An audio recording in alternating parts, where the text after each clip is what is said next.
So good morning, good afternoon, good evening. Welcome back sa ating channel, Isa Shop. So ngayong umaga na to, meron tayong El Nino Tips Part 4. So ito yung isa sa mga mahalaga rin, no, na maunawaan ng bawat isa na mga beginner, no, na yung pag-aalaga ng carnivorous plant ay hindi dikahon, no? Pag sinabing kailangan ganito, ganyan, no? Kung sino mang nagbibigay sa inyo ng tips, kahit nasa forums, sa mga groups, ganun din dito sa mga YouTube content, no? So kapag binigyan kayo ng advice, wag niyo i-take ng dikahon o yung kung anong sinabi yun na. So isipin niyo rin kung magiging effective to sa inyong area o sa inyong location. Let's say for example, sinabi sa inyo kailangan ilagay ng styro box, tapos diligan ng ganito kadalas. Tapos kapag time na sobrang init, huwag nyo ipasok, no? Hayaan nyo lang sa labas. So may mga time na kailangan yung pag-isipan, no, kung pwede sa inyo or hindi, no? Kasi tulad dito sa amin, yung mga pinagbabanggit ko ng mga tips, no, ng mga nakaraan at nung last 6 years, no, na paggawa ng mga video ay base dito sa climate dito sa aking area. Ganun din yung availability ng mga materials, no, at yung mga carnivorous plant, no, ng mga collection ko, no. Hindi naman tayo pare-parehas lahat, no, ng kalagayan. Yung iba sa atin walang access sa morning sunlight, no, tulad ko na wala akong access sa magandang grow light at air conditioned room, no. So ibig sabihin nun, may kanya-kanya tayong kalagayan na dapat tinitake rin natin, iniisip rin natin, no, bago natin gawin yung mga bagay-bagay na yan. So bakit ko sinabi yon, no? So dapat marunong rin kayong dumiskarte, o yung hindi nyo, gamitin natin yung common sense na sinatawag, no. So let's say for example, kung ang meron lang ako ay let's say tanghaling tapat na araw, no. Bakit ko ginawang example ito? Kasi merong kumukuha sa akin ng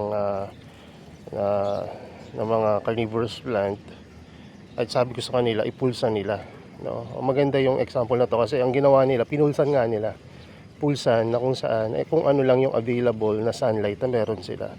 So alam nyo ba, ang available sunlight na meron sila ay tanghaling tapat lang, no. So ang ginawa nila, nilagay nila doon kasi meron silang bahay na nakabilaan, merong may structure, tapos yung gitna nun ay yung bakante, na doon nila nilalagay yung ibang mga pet nila.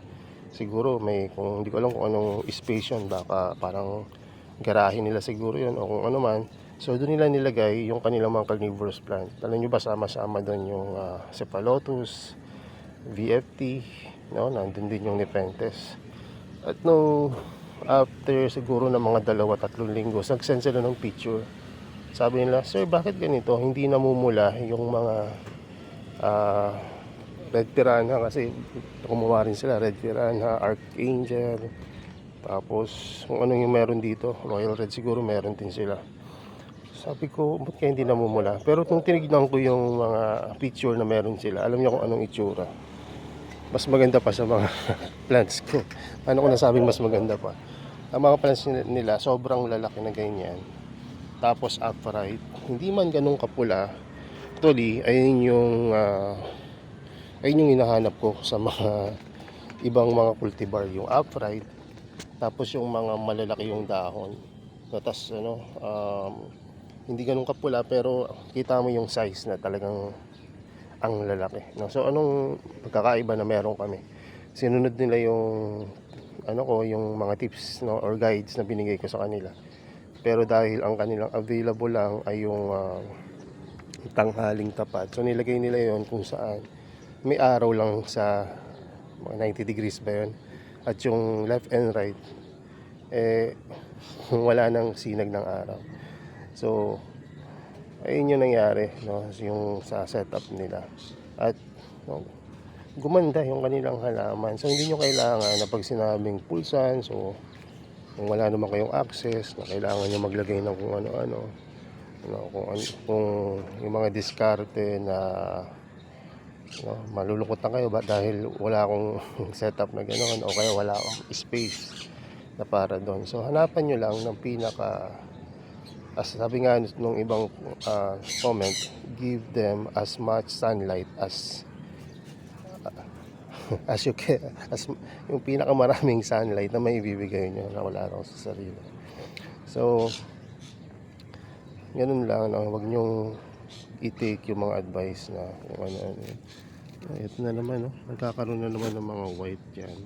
So wag nyo take na ang dikahon, no? So maghanap kayo ng paraan na kung saan gaganda yung mga halaman nyo. Pag sinabi kong sabi ko sa kanila, kung may styro kayo, ayun yung gamitin nyo na tray.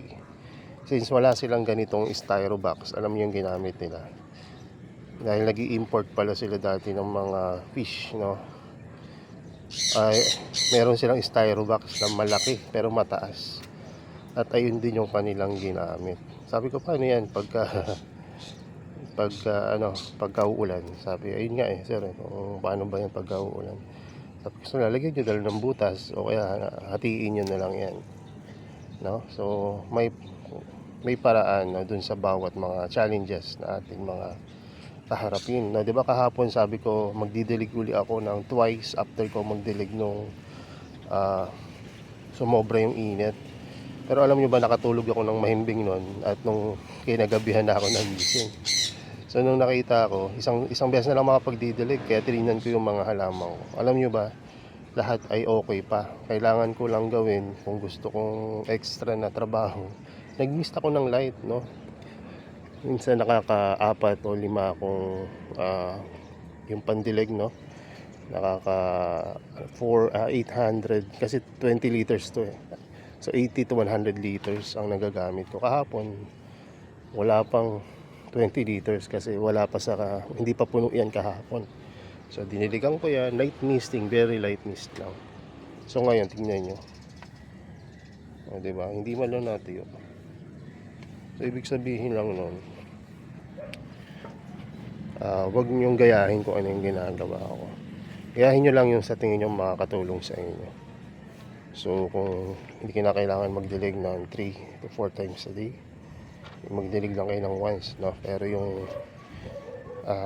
mami-maintain pa rin, no, yung tamang moisture sa inyong halaman, no? Kung wala kayong tulad nito, siguro mga 8 to 12 hours, no, na sunlight, no? Kung ano lang, kung anong maibigay nyo, no? Tulad dun sa kumuha sa akin, mas malalaki pa yung mga plants nila ngayon kaysa sa meron ako. Tapos yung cephalotus nila, mas maganda pa kaysa sa cephalotus. So hindi sila naglagay ng mga ganitong mga setup na ganito, no? Pero syempre iba yung kanilang mga parameters doon, no? Yung lamig, yung sunlight na available, humidity, syempre iba rin. Pero around Cavite lang rin siya, no? So ayun, no? Huwag dikahon yung pagtitake ng mga advice, no? Maging, kumbaga, tama ba yung creative o yung tinatawag na diskarte, no? Kung ano yung pwede nyong gawin na mas magiging effective sa inyo. So ito pag-usapan natin, no? Kung paano namin nagawa tong setup na to na stable yung mga BFT, no? Hindi ito para magyabang o ano. Since nag-umpisa kami na namamatayan din ako ng plants dati, na yung unang plants na nabili ko yata ay B52, tapos DCXL, Maroon Monster, Scarlatine, kaya yun yung mga paborito ko na dati pa eh. Tapos nung nabili ko yon, since sobrang mahal nun dati, no, ang isang plant ay maliit talaga, so, ano ba kaliit yun? So yung mga ganyang kaliliit, no, ang bentahan yun dati 1.5 to 5 ganyan. Tapos yung Scarlatine 3.5 to 4.5, no? So pagka dumadating yun, no, pinapropagate ko agad, okay, repotting, konting nag-acclimate pa lang, pinakikialaman ko na. So anong sa tingin nyo nangyayari dun sa halaman na namamatay? So nagtanong ako na nagtanong, Karamihan ng mga pinagtatanong ko dati, syempre busy dahil napaka hype dati ng mga carnivorous plant. So, ang ginawa ko, syempre doon ako nakipagkwentuhan doon sa mga may time na sumagot. So, meron ako nakilala na taga Batangas. Ang ginawa lang niya, nilagay niya sa batya o planggana yung kanyang B52. No? Alam ko kung sino man nakakanood nito, na kung sino yung pinakamang matatanda na rin sa pag-aalaga. Naalala niyo yun, no? Merong B52 na taga Batangas, nilalagay yung kanyang mga halaman sa planggana, sa bubungan nila. So, shoutout sa iyo kung napapanood mo, no? So, ayun, no? Nakita namin yung pinakamalaking B52 noong time na yun dahil napulsa niya. Tinanong ko siya ng tinanong, sabi ko, anong ginawa mo dyan? So, dahil planggana nilagay niya ng water tray, tapos maraming media. So, naisip ko, anong pwede kong gawin na kakahalin tulad noon? So, ginawa ko rin, instead na planggana, sabi ko, since dati nag-hydroponics ako, bakit hindi ko gamitin itong mga styrobox na to? Since ang paliwanag sa amin sa hydroponics, kaya ito yung ginagamit namin, ay para hindi mag-algae, no? At hindi uminit yung mga root system. So, ginamit ko yun. Ginawa kong water tray ito. Fast forward, after 6 years, ginagamit pa rin namin. So, diba, hindi ko naman kinuha na dikahon yung kanyang advice, kundi ginawa ko, minodify ko ng kaunti. So, ganun din yung ibig ko sabihin, na huwag gawing dikahon, no? Yung mga advice na meron kami dito. So, pure sphagnumos, no? Lahat ng mga nasa trees namin, pure sphagnumos ba gamit namin dati? Hindi. Ang mga media talaga namin is sphagnumos and perlite. Yun nga lang, dahil naka seedling tray kami ngayon, ginawa namin na pure sphagnumos para hindi ganun kakalat pag nagpa-flushing, kapag nagditilig. So, kapag nire-replant namin, tulad ngayon may bumili taga Bataan, promise ko sa kanya, bibigay ko sa niya yung pinakamalaki at may basil. Nagkataon, pagkahugot ko sa isang plug, yung basil niya halos kasing laki na niya. So, dati hinihiwalay ko yan, pero ngayon hindi na, dahil deserve nung bumili na itong ganito kagandang Venus flytrap, no? So, ito yung GJ Giant Form, no? At kung naghahanap rin kayo ng mga BFT na ganito kaganda, no? Actually, may maganda pa ako na ibigay na ito noong nakaraang gabi, no? Na may bumili sa Las Piñas, i-gift niya nga dun sa anak niya. I think mga 2 to 3 plantlets na kasama nun. Hindi ganito kalaki yung mga baby plants, pero mas maraming crops yun. So, ang cultivar na yun ay yung Joe, no? So, ayan. So, may mga iba rin na umorder gabi naman. Ang order naman nila ay yung taga 800 na BFT. No, sabi niya, may 800 baka yung BFT, sir. Sabi ko, meron. Kaya lang, ito yung mga baby plant na minsan, ito yung after mag-dormant, nag-produce ng from one plant, naging 3. Ayan. Ginawa natin siya ng pinakamaraming traps, no? Ito yung Chinese dumplings. Ayan, mapapansin nyo naman, matagal na media to.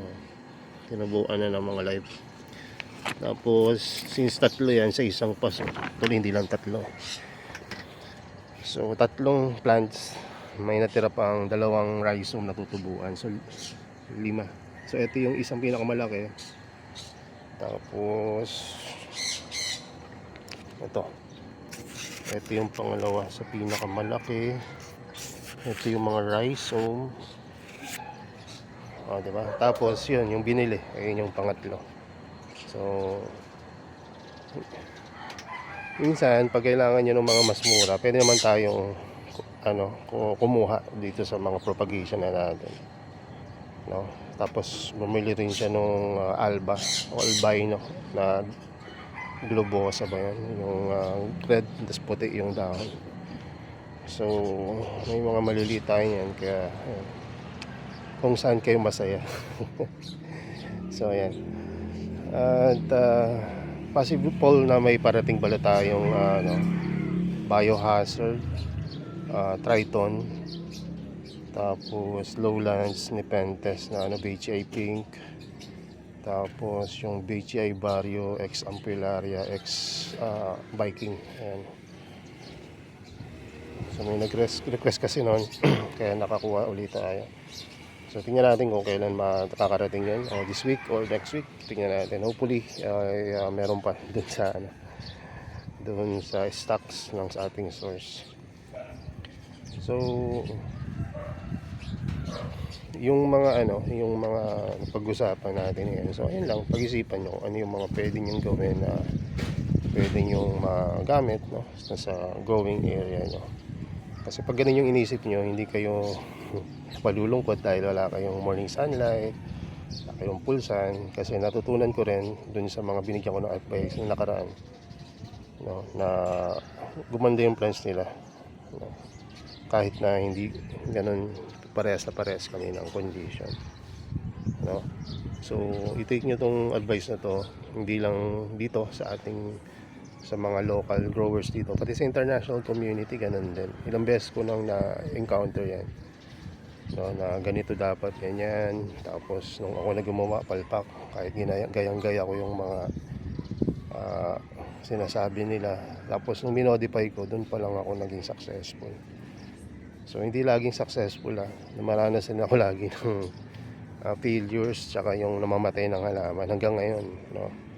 So katunayan yung may mga ibang mga plants doon na dense, no, yung Nepenthes jambang ko na dumating ng more than a week, tapos isang leaf na lang survive yan, not chogi. So hindi ko pa rin tinanggal kasi baka may basil na lumabas sana.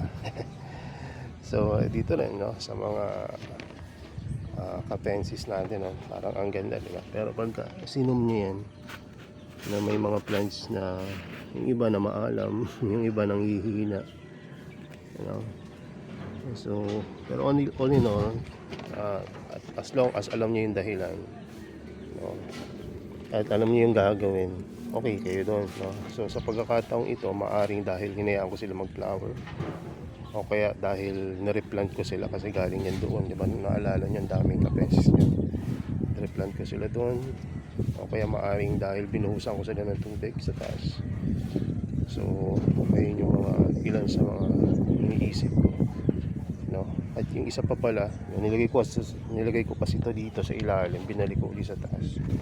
So kung iisipin nyo, kung naintindihan nyo yung sinasabi ko, no, ano yung mga mali na ginawa ko doon, paglilipat, no, sa gitna ng pulsan, mainit na panahon, El Nino.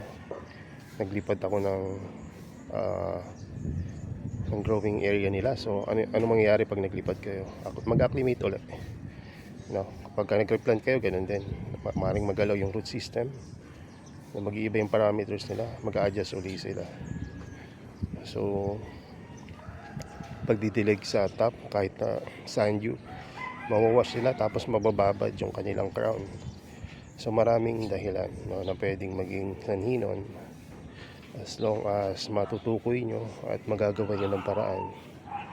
So at least makapag-adjust kayo dun sa pag-aalaga. Dito naman sa case ko, since mapapansin nyo dito, hindi lahat ganun yung nangyari. So ang dalawang posibleng dahilan ay replanting at yung pagdidilig sa top. Ayan. So kasi dito tingnan nyo, pansin nyo, nag-replant rin naman ako dito. Sorry, nagdilig rin ako sa top. No, ibig sabihin baka matibay talaga ito, si Alba.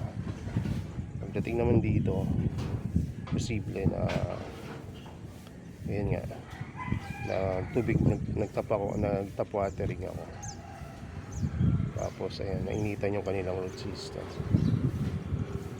Kasi kung mapapansin nyo, healthy yung mga nasa magkabilang dulo, gitna yung nadali, diba?